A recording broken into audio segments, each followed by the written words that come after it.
Got in my Rugged Ridge door entry guards.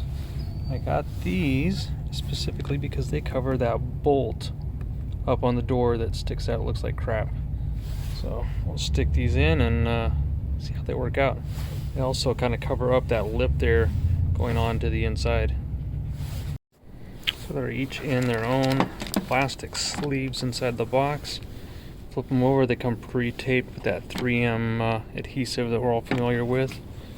And then the instructions are pretty generic. They actually show sticking stuff on your dashboard, but it's all the same thing. Pretty much the same concept there. So here's a look at before we install it. Got this ugly seam here, and then there's that bolt that we're going to be covering up right there. So these are pretty flexible, but it's not quite sitting up against here. So I'm going to heat it up with the blow dryer so it's more flexible, so you don't have that springing action of the plastic pushing against that 3M adhesive.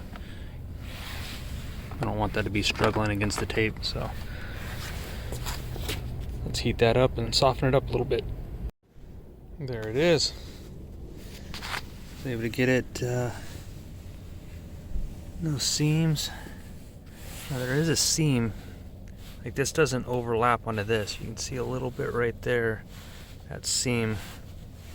So you might get some, if you're doing snow or something like that, you might get some water in there, but covers up that bolt, covers up the seam that was right here. Don't know why it doesn't come from the factory like that. Here we got the back seat all cleaned up, ready for the door liner. Here we go, we got that seam again. Nasty seam right there in the middle where you're going to be stepping all the time. Looks like they should have put that seam like over in between the doors or something, but I don't know. I don't design cars. So if you get this Rugged Ridge kit, not sure which is left or right. The fronts are pretty obvious because they have the spot for the bolt. It's only going to go one way, nothing about it. The rears, well, the front as well, have a little tiny marking on them that says left. So we can get that. There's an L on there. And then on the rear two, they look identical. I'm not sure if there's really a difference, but they do have an L and an R marking them accordingly. So as I was heating up these two rear liners, I noticed that they both have this little indent right here and then this curvature. So it's definitely going to make a difference whether you get the right one or left one, so make sure you look for that little mark right there. There's the rear one. Covers up that seam. Makes a nice good step for the kids to get in and out.